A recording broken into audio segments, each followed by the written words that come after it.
Good afternoon, everyone. Thank you all for coming. And today we have a very special guest with us. He's my teacher, and he's an erudite scholar, and he spoke at Quest. Those of you who attended Quest today morning, you would have met him. So he's Professor Dr. Rajendiran. He's a senior professor of cardiology from PSG Institute of Medical Sciences and Research, Coimbatore. So he's visited us today, and he is with us in our midst. So he will be teaching you about approach to hypertension. So he did his cardiology from CMC Vellore, and he set up the very first interventional cardiology unit at PSG Institute of Medical Sciences and Research. I happen to be his student, a short while ago he has shifted to a new department. He started a new department called Department of Preventive Cardiology and is doing commendable work there. So can we all put our hands together and welcome Rajendiran sir for this session on approach to hypertension.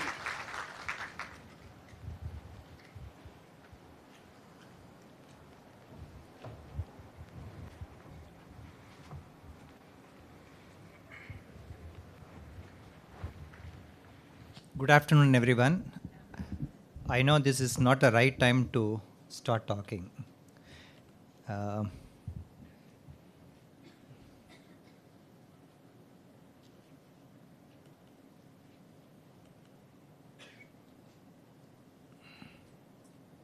Is there anyone who is in this place who has not measured blood pressure at all? All of you are involved in measurement of blood pressure. Yes or no? Yes. Oh, fine.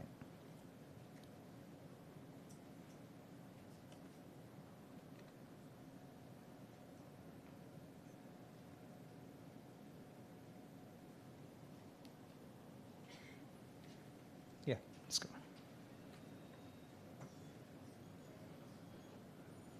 So what we are going to see is a nutshell of what nurses must know on hypertension. Okay. Few things on history of hypertension, how to measure the blood pressure, some basics about hypertension which all should know, and what will you counsel the patient. This is all that I'm going to focus. There is not going to be any hi-fi in this talk. So in 1700s, people used to feel only the pulse and say whether he has a hypertension or not. Okay. Being in Kerala, I'm very sure you will be knowing alternative medicines, definitely. So Nadi, I'm sure it will be Nadi only in Malayalam also. Okay, people see Nadi and say that you have this disease, isn't it? In other forms of medicine. So by feeling the pulse alone, people were saying whether the concerned person is having blood pressure or not. So this blood pressure was something which was known even in the pyramid time, Egyptian times. Okay. So again, it was done, the BP was measured by that time by feeling the pulse alone. If the radial artery is thick, then they say there was blood pressure. It's as simple as that. Okay. But then first hardcore measurement of blood pressure was done by this person, Stephen Halls. Any guesses as to how the blood pressure was measured? Just wild guess. In a horse. So how will they tie the calf? Where will they tie the calf? Just wild guess. Anybody? In a horse. I'm sure all of you have seen horse, isn't it? Just anything you can commit blunders. I can ask your nursing superintendent to close the eyes. So they check the blood pressure in the neck. So where they would have tied the calf? Just to think. Maybe? Legs. No, they measured the blood pressure in the neck. The first blood pressure recording was done in the neck. Okay. This is how the blood pressure was measured first. They actually exposed the carotid arteries. You know the carotid artery is the one which supplies the brain, isn't it? They put a small nick and then they introduced a tube, okay, which had a lumen. And what will happen to the blood? The blood column went up, okay. So wherever it was staying static, that was measured as the systolic blood pressure. This is all interesting, okay. So you must learn the history of everything. Whatever you come across in medicine, you must know the history, how a particular thing was developed. Only if you know that, at one point of time, you will be able to innovate something, okay. So this morning, I think I spoke about Dr. Korotkov. Anybody attended in the mornings? So who is Korotkov? He's a cardiologist. He was a surgeon. So surgeon contributed to our BP recording. It is not a cardiologist. He is not a physician. That's the most important thing, okay. And who is this man? Any idea? His name is written here. FDR. Roosevelt, okay, an American president. And I'll show his blood pressure recordings. So read these lines. He was a heavy smoker with high blood pressure, a devotee of fried foods. I think many of us will be. Chronic stress and occasional chest pains. Okay, look at his BP recording. This is a beautiful graph.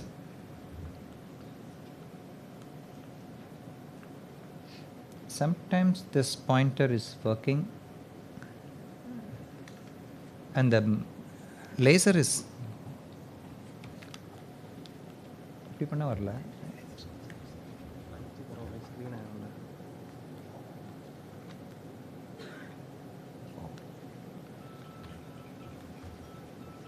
so you can see the systolic and diastolic blood pressure here, isn't it?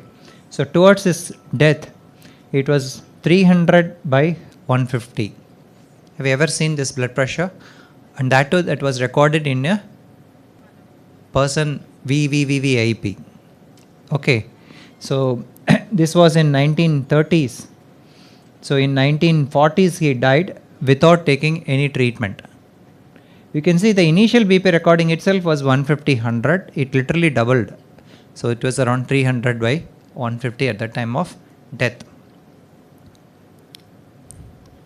So finally when he died, the president's physician said the death came out of clear sky. That means he was absolutely all right, then he just died. Okay. So the very purpose of measuring the blood pressure was not served, because they all felt blood pressure need not be addressed. So the first initially they said blood pressure need not be addressed. So this man died of a bleed inside the brain.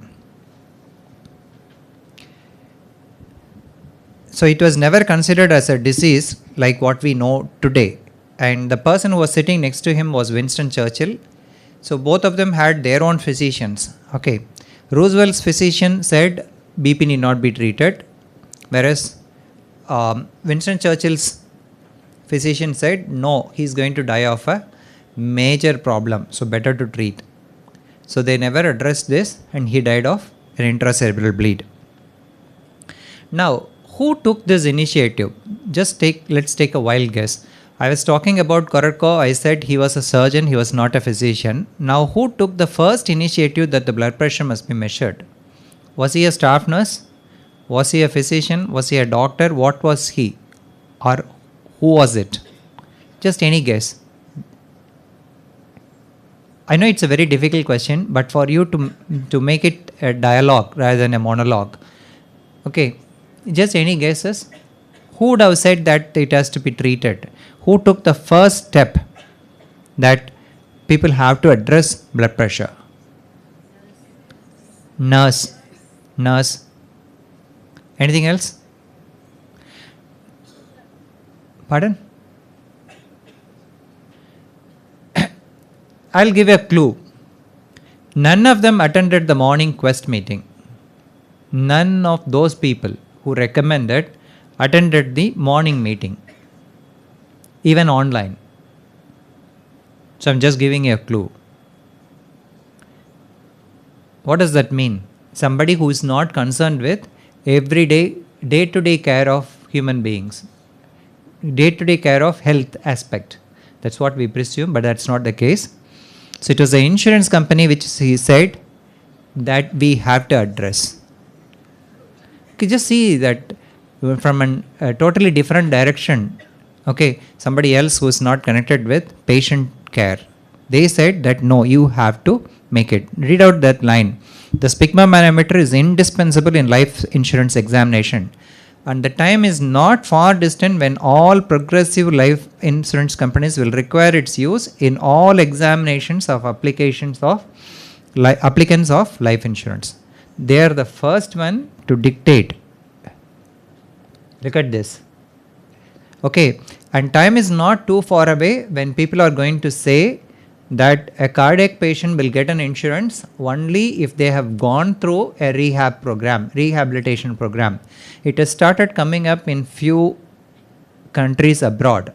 So slowly they will tell, no, you have to attend a program, make yourself better at least to prevent the next event. So you have to go through a dietary program, you have to undergo psychological assessment. All these things are coming up in the pipeline. Okay.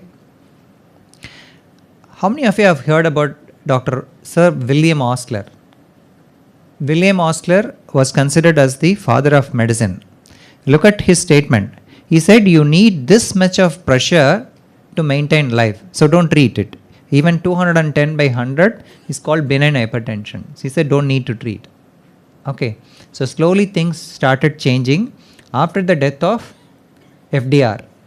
So the US government took the initiative and they said we will appoint a committee to look into this. So that is how BP measurement and management of BP measurement came into existence. Okay, how do you think BP was treated to start with? Anybody from pharmacy here? No pharmacy. Okay, that makes it even more interesting. How do you think the blood pressure was managed first? How many of you have seen this movie by Vikram? Onion. I don't know what is it in Malayalam. Onion. Have you all seen Onion? You all seen Onion. Then you may be able to answer this question. In Onion, he does something which reduces the blood pressure.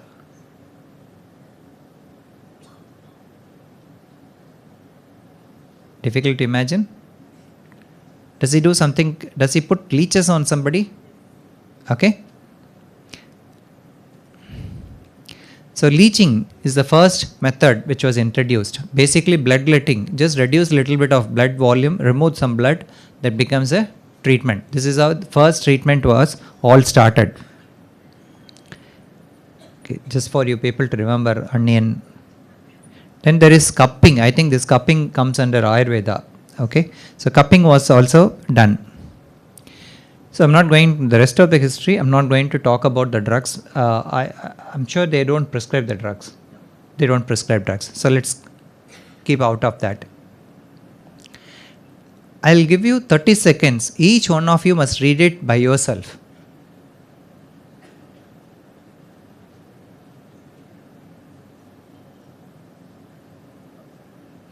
Measurement of blood pressure is the clinical procedure of greatest importance that is performed in the sloppiest manner.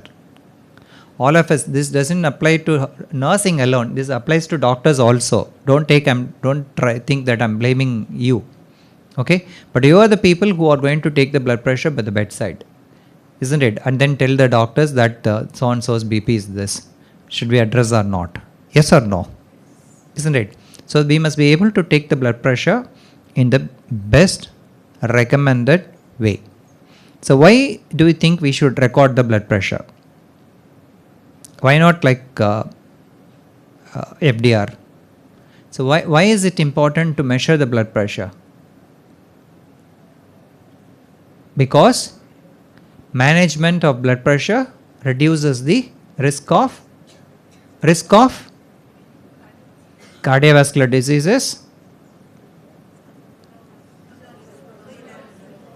then strokes, then kidney diseases. So the three major organs. Okay, so damage is prevented because of this. Of course, you can also count in some gangrene of the legs. Okay, So what apparatus do you all use in the ward side? Mercury? Not mercury.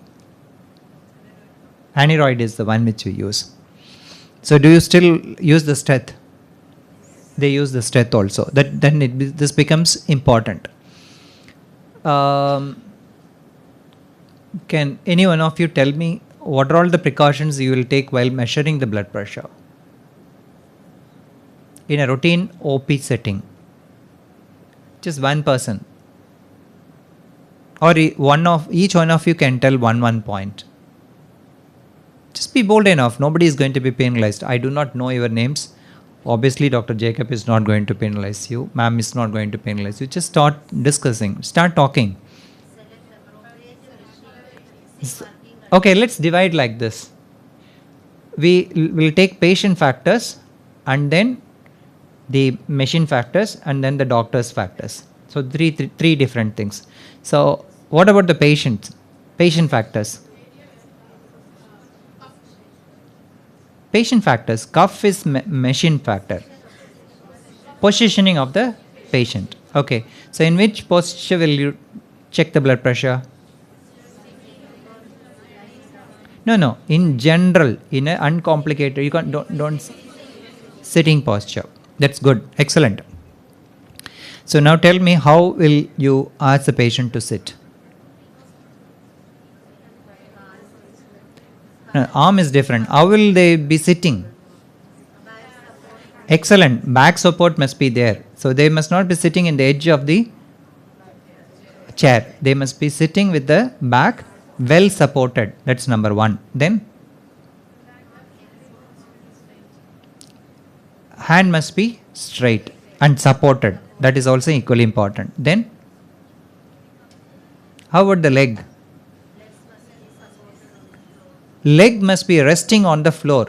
Okay. You see in the patients in the ward, patient will be sitting in the cot.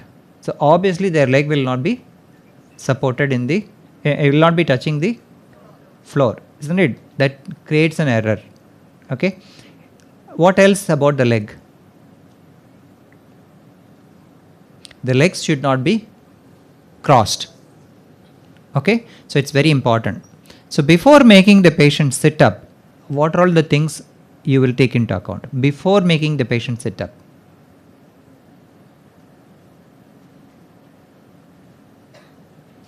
There are a lot of students sitting here who will be hungry as well as angry with me because we are starting in the odd time. Is this the right time to check the blood pressure? No. So how should the patient be? Patient must be relaxed. Okay. You should not be checking the blood pressure as soon as the patient walks inside the room. Okay. In the OP setting it will be difficult, but in general the patient must be comfortable sitting. Then what else is important?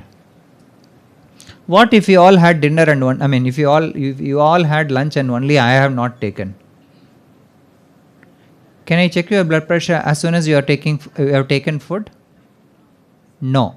It should not be taken immediately after taking food, immediately after exercise, immediately after alcohol, immediately after coffee, with the bladder full.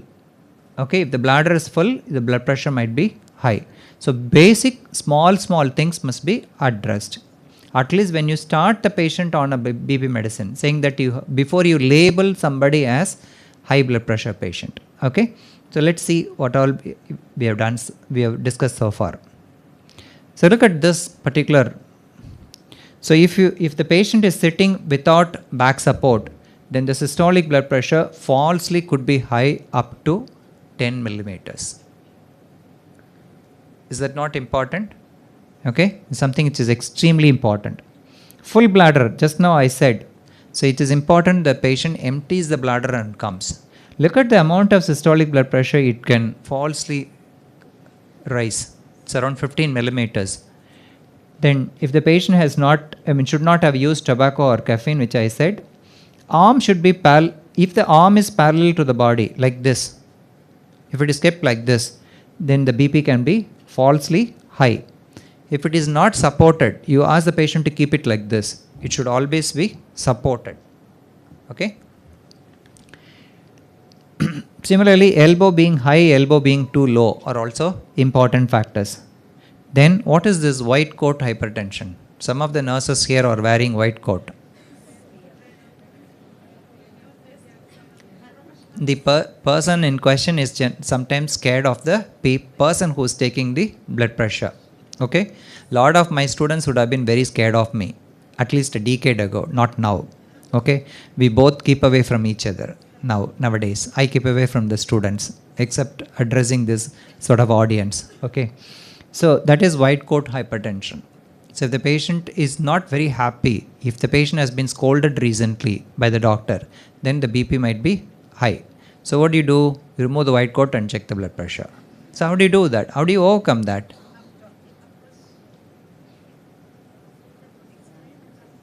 Pardon?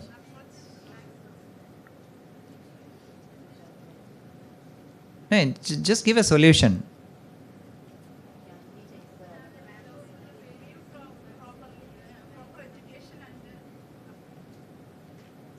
Okay, there are a few alternatives available. Okay, nurses are there. Nurses will have a better rapport. So nurses will be the best people to take the blood pressure. That's why the address is for for the nurses. Okay, that is one thing. Second thing is you can ask them to check the blood pressure on their own at their own home. So that's called home blood pressure monitoring. Okay. So other thing is talking. There will be a lot of doctors who will be checking the blood pressure at the same time they will be talking to the patient. So doctor should not be talking as well as the patient should not be talking. Okay. Cup size, we will come to that little later. So the American Heart Association has told the same thing. Okay, a bit colorful. Again, read this point about stethoscope. I have never managed to communicate to any patient that there is really no point in trying to talk to me when I am using a stethoscope. Okay, that's why many doctors wear the stethoscope in the neck and listen, not in the ears. Okay.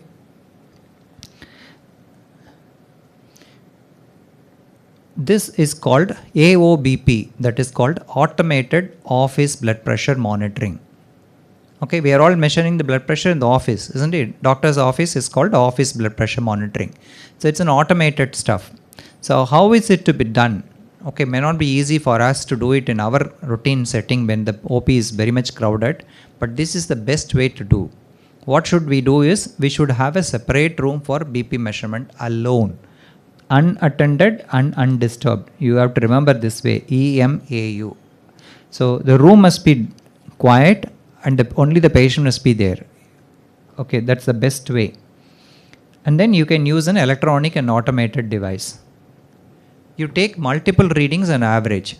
So this is the best way to record a blood pressure. But many a time it's not practically possible. So you try to avoid all the fallacies which you have discussed. Okay. So which arm do you choose now? All of us have two arms. So which arm will you choose? How many of you say right? Finally, it must tally to 100%. Okay? So that means at one point of time, you must have raised the hands. How many of you say right arm? How many of you say left arm? There are a lot of people who have not raised their hands. I said it should tally to 100%. How many of you say I do not know? That also people are not raising. That means I have to find the fourth option. None of the above.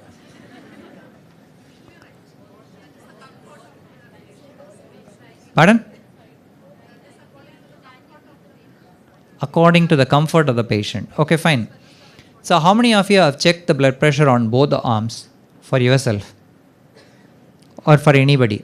Okay. Is there a difference between the right arm and the left arm? Yes. So in which arm is generally it is higher? Right. So the dictum is you should check the blood pressure in the arm which shows the highest recording. Okay. It is not right arm or left arm, but in majority of the people are all right-handed, and the thing is this subclavian artery is directly in continuation with the heart. So the right is the preferred arm in majority of the people. But when the patient lands up with you, the first time you have to check the blood pressure in both the arms and write it in the file. If it is left arm which is showing the higher blood pressure, you tell the patient that hereafter you are going to check it in the left arm. Okay, a difference of 10 millimeters between the two arms is accepted. Okay, more than that means there is some blockage in that blood vessel. Okay.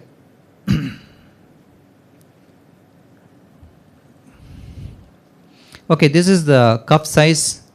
You can, if you want, you can remember, but the standard size is 26 to 33 centimeters. That is the size of the cuff. So how do you position the cuff? How do you position the cuff? Okay, what is the first step which you will do? Like ma'am is wearing a coat. What will you ask her to do? Okay, it should not be over the clothes. Okay. Somebody is wearing a cloth which cannot be removed. It's a full sleeve and he is not prepared to take off this shirt. So what will you do? If he is able to remove the shirt, that's the best way. Okay. If he is able to fold it right up to the axilla, that is the best way. It should not be in the middle. Okay. In that case, you can leave a single layer and record. So these are all small things. Okay. Because how is the BP measured? When you inflate, what happens is it compresses the blood vessel, doesn't allow the blood to flow forwards. Okay. If you have another layer of shirt here, the inflation is not needed that much, isn't it? You don't need to inflate the cuff that much. So find the brachial artery. I think somebody said this. So you position the cuff in a way that the center falls on the brachial artery. You know how to palpate the brachial artery. And position the limb at the heart level. It's as simple as that. Okay. And as I said earlier, the arm must be supported. It must not be lying like this. It must be like this. Okay. I mean, your chair must be up to that height.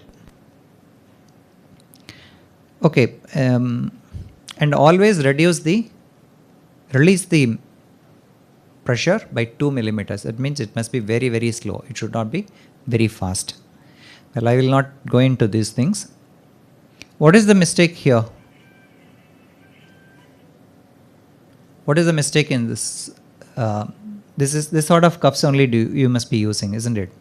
What is the mistake in this slide? Yeah, excellent. Somebody said this. It is not zeroed. Okay, good.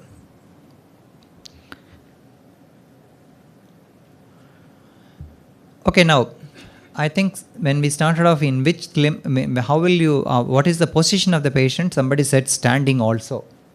Okay, so when will you check the standing blood pressure? In whom will you check the standing blood pressure, and how do you record the standing blood pressure? In ward rounds, your doctor sometimes will say for a selected patient, check the standing blood pressure alone. Orthostatic hypotension. That means somebody gets giddy on getting up from the bed. So in that people, you have to check. Number one. But I think most important thing is when the patient comes to you for the first time and the pressure was like Roosevelt's. Okay, that means very high. Then you always check lying and standing posture. It is not sitting and standing, it is lying and standing posture. Again, the patient must be comfortably lying for at least few minutes and then make the patient stand up. For how long? How many of you say 1 minute? How many of you say 2 minutes? How many of you say 3 minutes? Okay. So it is 3 minutes. Okay. So the recommendation is 3 minutes. So if the patient has a fall in the blood pressure for the first time without drugs, that means You should not be giving any medication now. He should be worked up for some other causes for hypertension. Okay, we call it hypertension as primary hypertension or essential hypertension because they don't have a reason for the blood pressure, or at least we do not know the reason. When you call secondary hypertension, it is because of some reason, maybe a block, maybe a tumor in the abdomen which is secreting some hormones, something like that. So when the patient's blood pressure is high and it drops on standing without blood pressure medications, that calls for a referral immediately to some other specialist. Okay, you got it? So when the patient is very young and has a high blood pressure, then you have to check for a postural drop. Okay, now I'll tell you a small way to remember this. All of you know 1, 2, 3, isn't it? 3 I have said, 3 minutes of standing. What is this 1 and 2? Systolic blood pressure if it drops by 20 millimeters on standing. Diastolic blood pressure if it drops 10 millimeters on standing after 3 minutes, then it becomes a very significant drop. Less than that need not be given importance. Did you get this point? So it was mentioned as 10, 20, 30, 3. I have made it as 1, 2, 3 for you people to remember. Okay. So lie down. First lying blood pressure. Then make the patient stand. Don't remove the cuff. Just deflate it. Okay. Don't remove the cuff. Make the patient stand for 3 minutes and then check the blood pressure. If the systolic blood pressure is 20 millimeter less than what it was earlier, like on lying it was 180, on standing it is 150, it's 20 millimeters more, isn't it? Then it is significant. Like diastolic, 10 more than the and 10 less than the lying posture. So 180, 90, on standing it is 180 by 70, that becomes important. Okay, so you should alert your doctor that there is a significant drop. This is without medication or with medication, whatever it is. Okay, so this is to be checked in every patient who says that he gets giddiness on immediately on standing. So everybody, before the doctor comes itself, you must volunteer and check this blood pressure. Don't make them fall. Okay, so that's something which is important. Then I was telling you about something called as home BP monitoring. Did I tell you about home BP monitoring? Yeah, I told. To avoid white coat hypertension, you must monitor at home. Okay. So the home BP monitoring cutoffs are slightly different. We will be seeing subsequently. But can we really miss a blood pressure both at office as well as at home? Is it possible to miss a hypertension both in the office and, like for example, you would have seen people who are regularly taking medications for blood pressure. Every time the patient comes to you, the BP is normal. Okay, but one day suddenly he has a bleed. So is it your fault that you didn't measure the blood pressure properly? You have been taking blood pressure for 10 years, 20 years so far. But have you measured it wrongly, or is there anything else which could have happened to the patient? Yes, some answers came up from this side. What's that?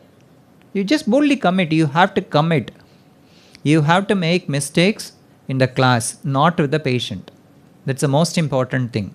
Okay? Your mistakes will make us make better slides next time. That's the most important thing. Okay? Yeah. Pardon? Pardon? What is that issue? That is what I'm asking. See, you are basically measuring blood pressure at one point of time. That's all, isn't it? When the patient comes to you, you are watching, you are checking the blood pressure. When the patient is relaxed at home, sometimes he might measure once or twice. So, will the BP be one flat line all through the day? No. Now, how about you? You are taking a blood pressure reading throughout the day. So will it be the same number or 24 into 7?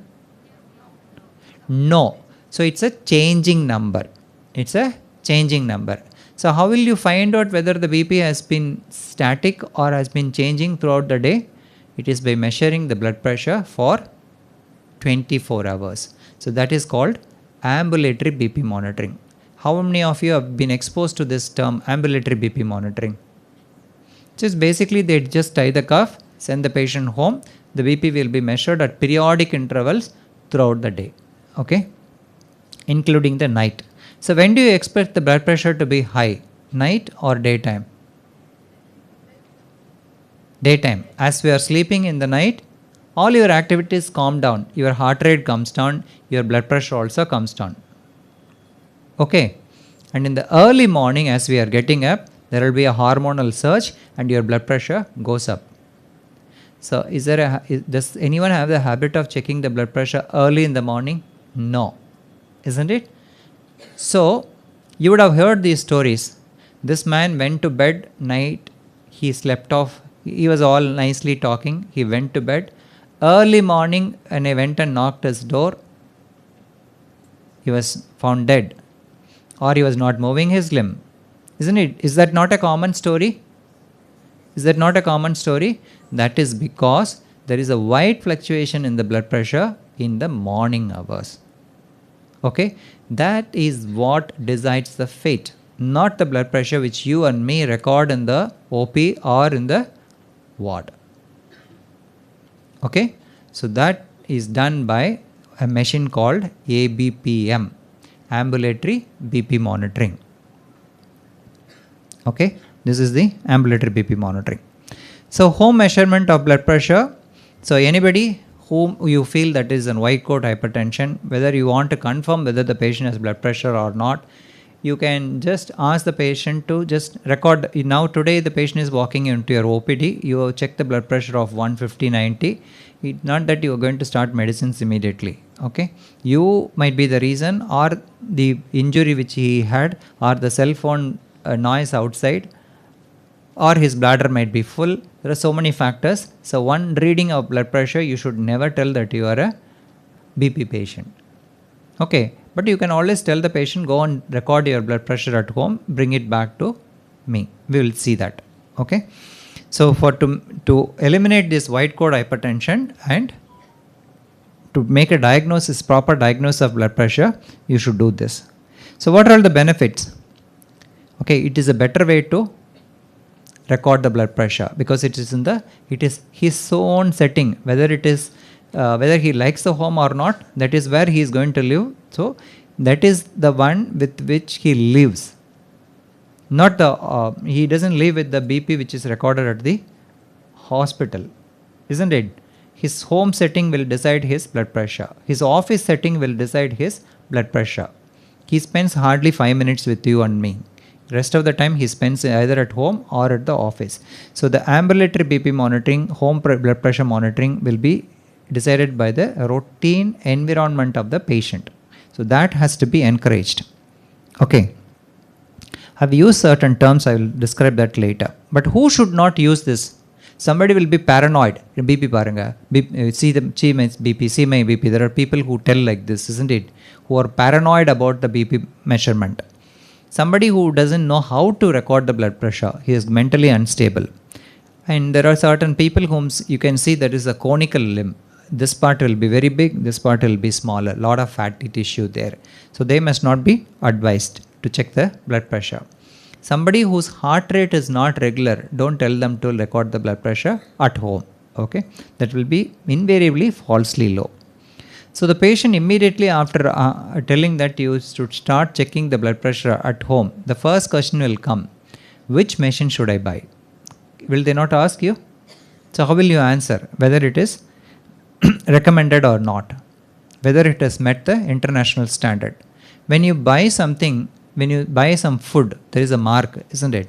By FSSAI, isn't it? Similarly, for a lot of things there are marks. So for the blood pressure, you have to see whether this mark is there, this heart, the tick is there, no? If it is there, it means it is meeting the international standard. That's a logo. So the patient will immediately ask, okay doctor, I have ordered in Amazon, it will come tomorrow morning. Okay, now when all should I measure? Next question will come, isn't it? So when all should he measure? Whenever you find time. whenever you find giddiness? Is that whenever you have headache? So when will you measure? So patient should not be totally symptomatic. He should be totally free. Okay? They have come out with some very interesting protocol called 722 protocol. That means it must be recorded all the 7 days, preferably before coming to the doctor. So you're asking the patient to come 1 month later, last 7 days he must have measured at least 4 days. The other 2 stand for very interesting reasons. So see that 2 times a day you must check, and in the morning within 1 hour of waking up, after voiding and before taking food and medications. Very clearly spelled out. This is the first time I'm seeing a recommendation like this, and you are the people who are going to talk to the patient. That's why I'm sharing it here. Okay? And in the evening within an hour before your bedtime. So you got this point? Okay. What is the next 2 for? So every time, that is in the morning as well as in the evening, you record 2 times, 1 minute apart. That's the most important thing. Okay. So 722 means 7 days a week, 2 times a day, 2 times every time. Okay. This is how you should talk to the patient. So this is all about your BP recording. So what all have we seen? First we saw some history. Second we saw about the BP apparatus, BP measurement. Okay. Now the third one is, how are we going to tackle this? So why is it called silent killer? Because in majority of the people it does not cause any symptom. Okay. You saw that Roosevelt side, occasional chest pain is what was mentioned. It was not a disabling pain. Okay. That occasional pain. So the patient tends to ignore that. But even otherwise, in hypertension, majority of the times patient will be totally asymptomatic till an event happened. That event could be a heart attack, could be a bleed, could be a stroke. Okay.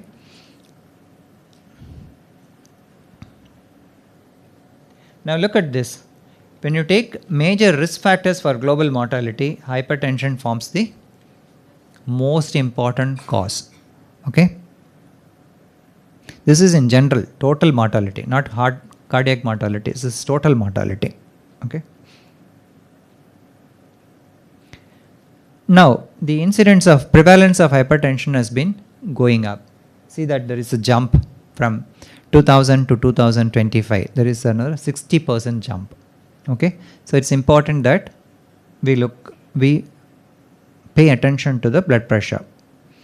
Now, can somebody interpret this? This yellow portion is there, no? That is the percentage of people for whom the actual blood pressure is under control with medication. Look at England. What percentage of people are under control? 6%. Look at India.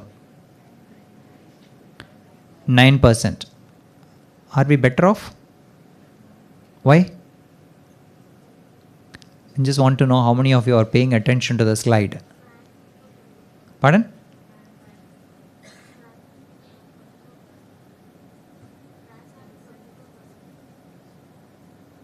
No, I'm talking about England and India. England is 6%, India is 9%. 9% people are having a good blood pressure control. Is it true that Indians have a better control? No. Today, this morning, I was talking to Dr. Sangeeta, your community medicine professor. She was talking about the alarming rise in the blood pressure, obesity, and diabetes in this area. Look at the cutoffs for these 2 studies. On 140/90 for England and 160/95. That 160/95 itself, we have achieved only 9%. So now you know what it is. And there is a very interesting statement here called rule of half. Rule of half means only half of our patients are aware that they have hypertension. Only half of them are on treatment. And of those who are on treatment, only half of them are well controlled. Such a poorly paid attention to BP. Okay. Now look at this. So if you reduce the diastolic blood pressure by 5 millimeters, you are bringing down the cerebrovascular accident, coronary artery disease, end-stage renal disease considerably. It's just 5 millimeters. Okay. Look at this graph.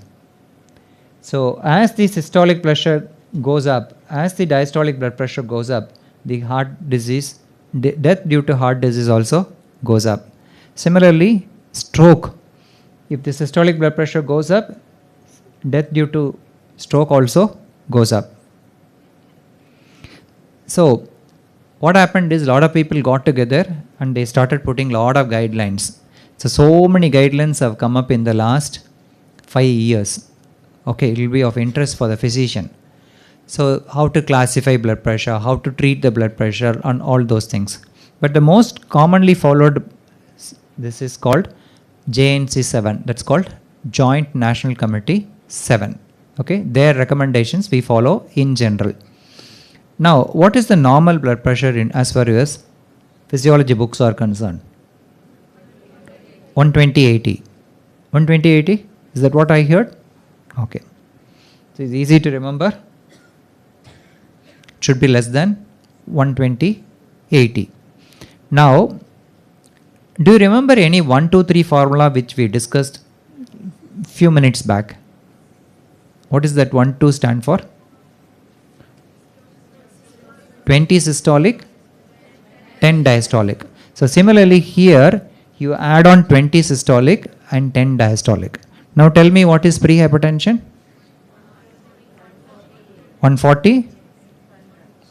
100? 90. Oh, that's great. Everybody has become an expert now.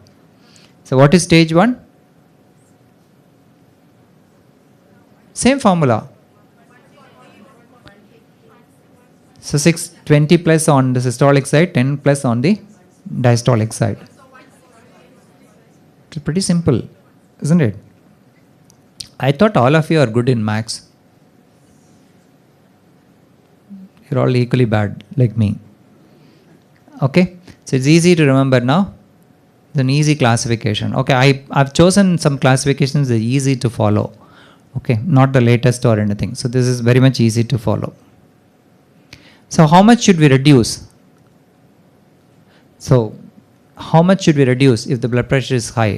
What is your cutoff? So the cutoff is 130/85 for a general population.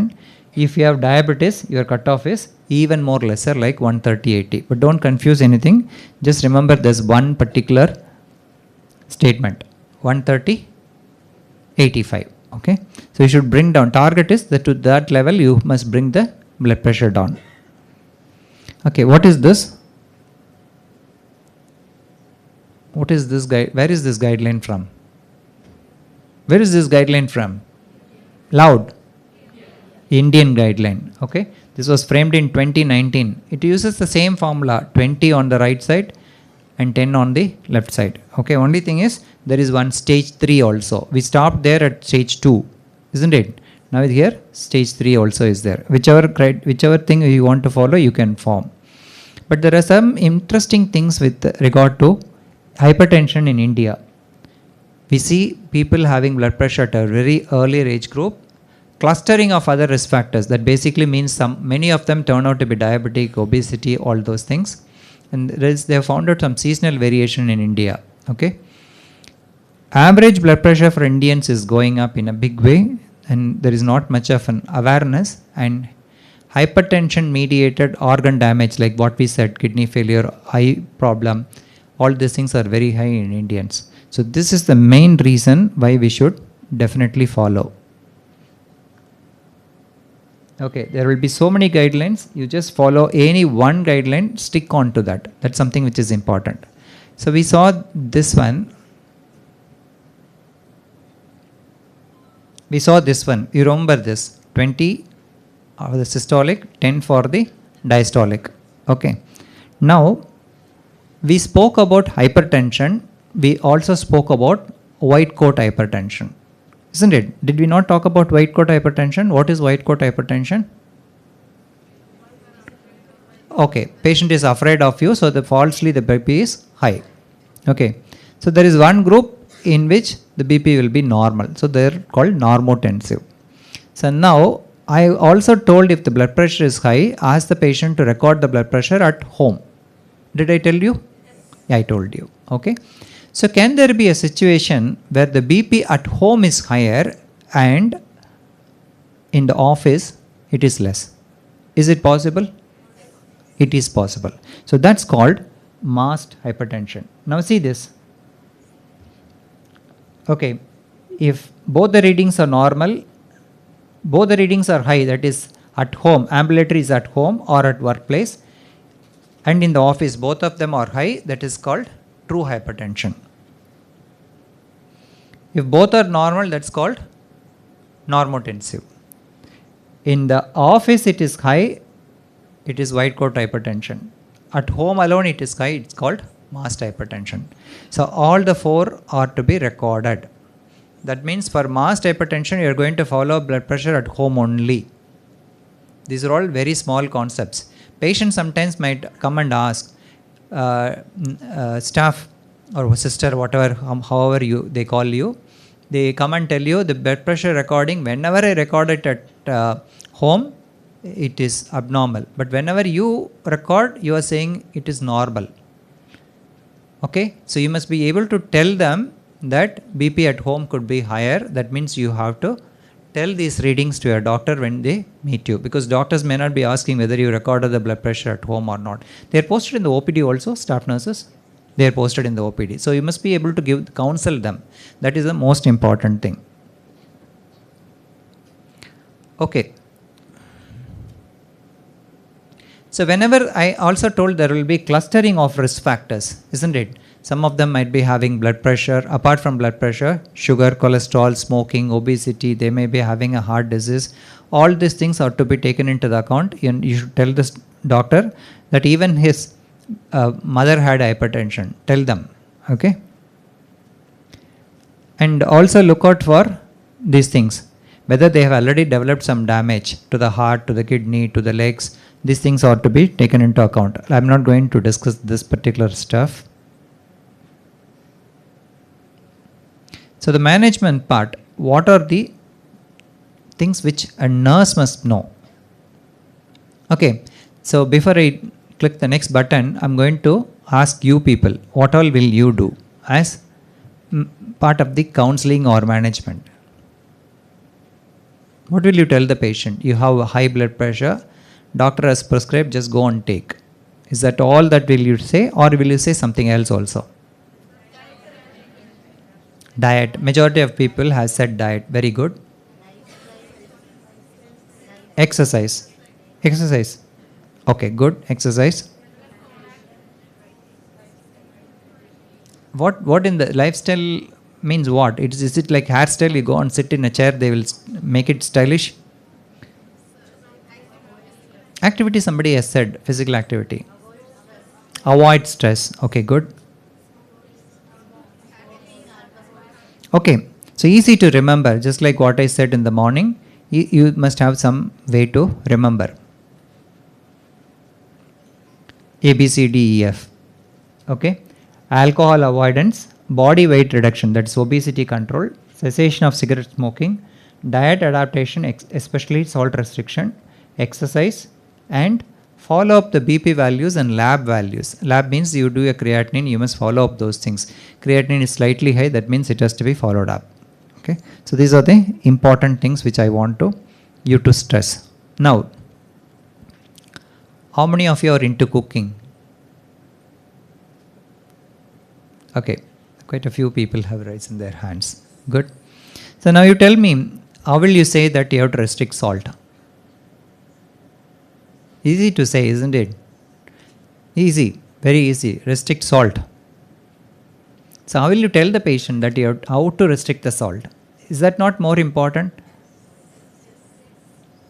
Is it not important? So how will you tell the patient?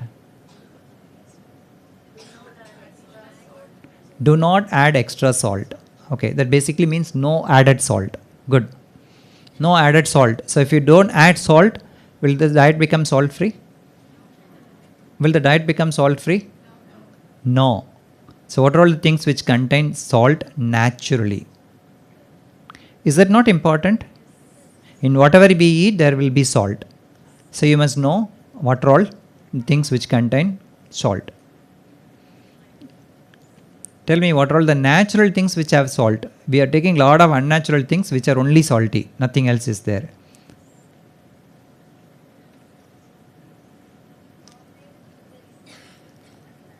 Somebody said pickles. Pickles is not natural, isn't it? So we are talking about natural things. Okay. So this is a recommendation which has come from the Indian Society of Hypertension, Indian Guidelines on Hypertension. Maybe you can take a pic and start remembering this. Okay. Look at this. I don't know what is amaranth in Malayalam. Amla, amaranth. Amla is Nellikai. I don't know what is it in Malayalam. Nellika. Amaranth. No, amaranth is basically seeds of a green. Tamil they call it as Tandikeri Roda Veda.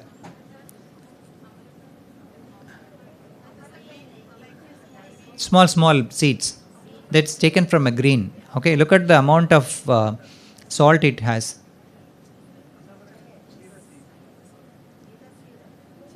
It's a seeds of a green. Amaranth. Okay, look at that. How much an egg contains. A natural egg itself contains without you adding on any salt. Without making it as an omelette. Look at that, how much it contains. Okay, so you must be able to tell these things to your patient. What contains salt, what natural food contains salt. So the next slide will be on natural, is talked about natural food. Thinking of unnatural food, that is the one which we cook. What are all the things which contain more salt? Okay, you can relish now. Your puppets, pickles, all fried items, all canned fruits will have this, especially the Chinese takeaways. Okay, what is that they add in Chinese food? MSG, monosodium glutamate. Okay, that causes something called as the Chinese restaurant syndrome. Have you ever felt this Chinese restaurant syndrome? Unfortunately, I have one. I also feel that. So you start profusely sweating and all. Okay, so it's in a way good that I won't eat it anymore. Okay. Okay. So you must be. This is called Ajinomoto in our English. This is also Ajinomoto. Fine. So look at this. All these ketchups which we. So you must be able to prepare a tomato ketchup, tomato sauce at home. That is the best way to eat. Okay. Instead of saying I won't take it. So you must be able to educate the patient how to prepare a tomato sauce. That's the most important thing. Is there a possibility of having a good pickle without a salt? Is it possible to have pickle without salt? No, not at all. Is it? So have you ever used vinegar? Vinegar? You can use beetroots in that. You can use cabbage in that. You can use carrots in that. Okay, only thing is they won't last longer. So you have to prepare it freshly. That's the most, it gives a similar taste. So you just have to change your few things. Okay, the first we talked about sodium. So whatever is high in sodium will increase the blood pressure. Whatever is high in potassium will reduce the blood pressure. See the sources. Most of the fruits and vegetables will have a high potassium. Okay, so there is only one thing which you have to remember here. If the patient has a renal disease, if the patient has an already high potassium for some reasons, then you should avoid these things. But if it is only for lifestyle modification, then it is definitely acceptable. You got this? Okay, now the next question will come. Nurse, you all are eating pickles every day. You are all eating normal food. How will I eat this food if I don't take salt? So what is important? Taste is always important. Okay, so how will you make the food tastier with less salt? Is it important or not? I don't think any doctor is going to answer. because the doctor may not know, first of all, I'm sorry to say. And the second thing is they may not show interest. They will say nurse is standing outside, dietitian is there, gone. So you also cannot say no, I do not know. Next shift nurse will come. You ask, she cooks. I do not know how to cook. So how will you make it tastier? I think Kerala is good for certain things. Herbs. Rely on herbs. Okay. You can rely on lemon. Okay. There are a few things which this slide will show. I said about vinegar, adding some greens, adding pepper. Okay, will give a better taste than without salt. So that is what you must be able to practice.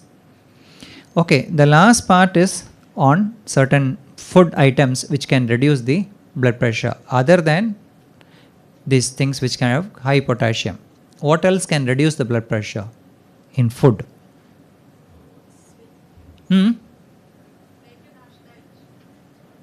Dash diet. Okay. But you have to tell the patient what is dash diet. More fruits and vegetables. That's what we have shown already. They all contain potassium. That's why we are advising fruits and salts. Low saturated fatty acid content. Okay. Then high fiber.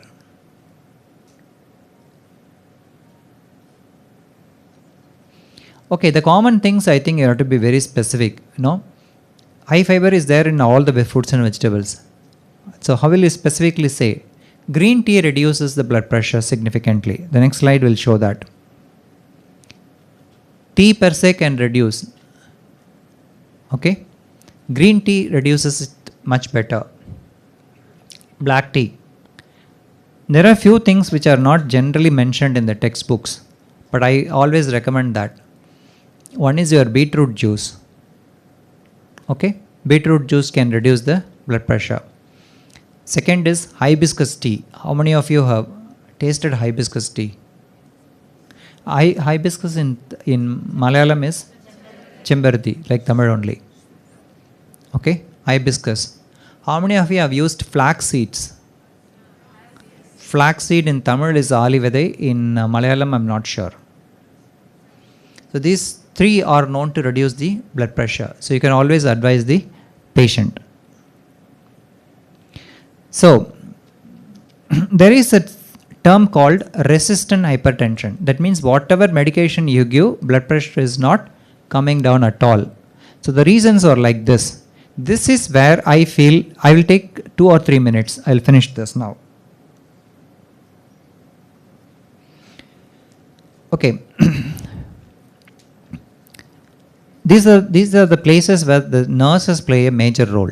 One is measurement artifacts. What are these measurement artifacts? Something which we mentioned earlier. Patient in a hungry state, patient immediately after food, patient with a full bladder. Some of you might be sitting here with a full bladder for quite some time. So that is something which should not be taken into account. Second thing is medication adherence. So how will you check whether the patient is adhering to medications or not? Nurses are the best people to do it. How do you check that? When there is a long prescription, patient will take only the colorful medications. They come and tell you, I took that red tablet, that blue tablet, which none of us will be familiar with. All of them will be multivitamins. The colored ones will be multivitamins, majority of the time. So the adherence will be very, very less. So it is important that you personally counter check. In what other way can you check that? How will you promote medication adherence?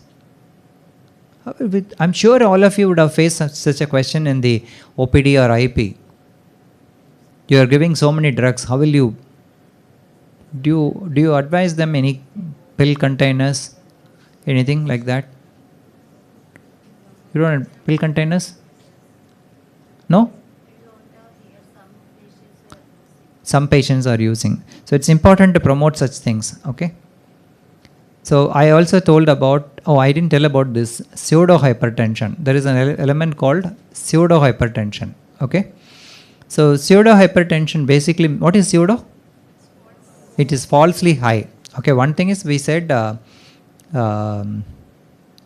white coat hypertension. But here the blood pressure is high both at home as well as in the office. But whenever you give a medication, what happens is patient gets giddiness, but the BP is still high. Okay, so those are the people who are elderly and in whom the blood vessels have become very thick. They have lot of calcium in it. So what happens is the BP apparatus is not able to compress the blood vessel. So the blood pressure all the time is high. Okay. So other thing which I said is white coat hypertension. This is possibly the best way to do it. Best measured by a staff nurse. Okay. I was commenting this last time. Multiple nurse blood pressure recordings. That bracket 4, that doesn't mean 4 nurses will record. The same nurse must record 4 times. Okay. If 4 nurses will record, obviously the BP will go up only. So that should not happen. So adherence part. So educate the patient. Educating the patient which is important, which is not important. Give them a written piece of paper. Okay, you can actually put a table column, because patients, if they are taking 4 or 5 BP medications, they can be spaced out. You can write morning 6 a.m., morning 9 a.m., 12. You have to put a table and give it to them. That's the best way to do it. Okay, involve the family, like what we were discussing. Family, you can ask the patient to bring an educated relative, wife, son, or whoever it is. So remove all those unwanted stuff, all those vitamin tablets, calcium tablets, which are more fancy for the patient. Remove all those things from, of course, with the concurrence of the doctor.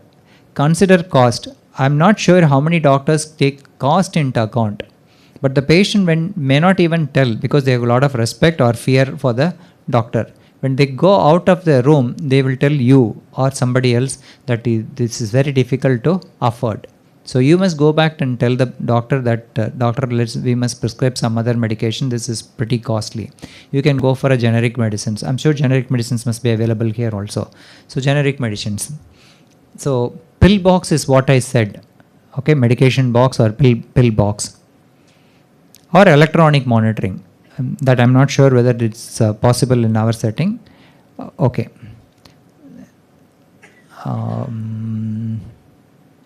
Usage of other drugs can increase the blood pressure. See the list, it's vast. Okay, many of the people with hypertension might be having an osteoarthritis also, knee pain. They may not be able to walk at all. So they may be taking medication from over the counter. They will go and take it one painkiller which will increase the blood pressure. So all those things, patient might be sitting outside, might be finding it difficult to walk. Then it might strike your mind, oh, this fellow is finding it very difficult to walk. He must be having a knee problem. Maybe he is taking some other medicines from some other doctor or from some other pharmacy. So you must get all those things. So many drugs can cause a rise in the blood pressure. So the checklist has to be very, very clear. And what is this? Snoring. Okay, snoring also can cause high blood pressure. What is this for? Stress. A reaction to stress could be one of the causes.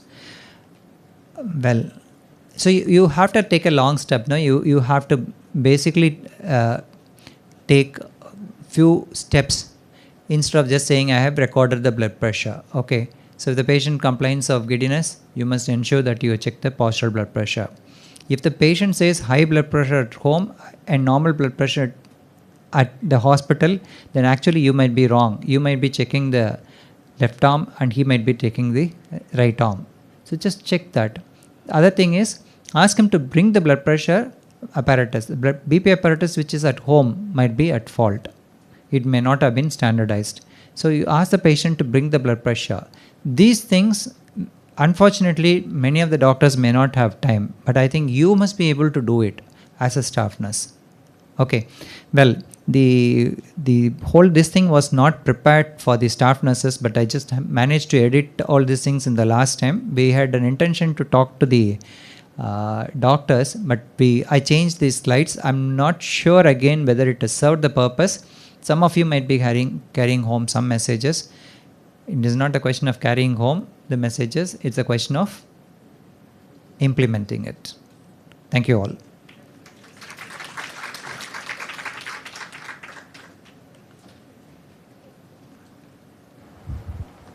Any queries? Any questions? Thank you, sir. I'm sure everybody sitting here will agree with what I have to say, that it was indeed a mind-opening lecture. Things that we have learned in our college days, things that we practice here in the hospital. It is not that we didn't have a body of knowledge. Yes, you had, but I feel that there was a complete, another perspective, a doctor's perspective, a patient's perspective, and what a nurse should do. It was more of a revision, more of things that we were not sure about, was stressed upon. And I'm sure if you see you're in team nursing, the group team nursing or team admin, there will be a lot of slides, don't worry. Those were pictures which I took and put it in the group straight away because I felt each of those slides were so important, sir. And thank you for, and I'm happy that lecture was curtailed to the nurses, and I think we were privileged by it. Yes, doctors play a very important role, but I believe that the time spent by a doctor with a patient is very less compared to the maximum time that a nurse spends with the patient. And I'm sure our perspective on health education to our patients will have a different level from today onwards, because there are a lot of, points that sir has enlightened on and he's emphasized on, and I'm sure that we benefit from it. And God bless you, sir, for taking that time exclusively for nurses. We are honored and we thank you for it. And as a token of love, I would like you to come forward, and you must remember us BCMCH nurses. Yeah.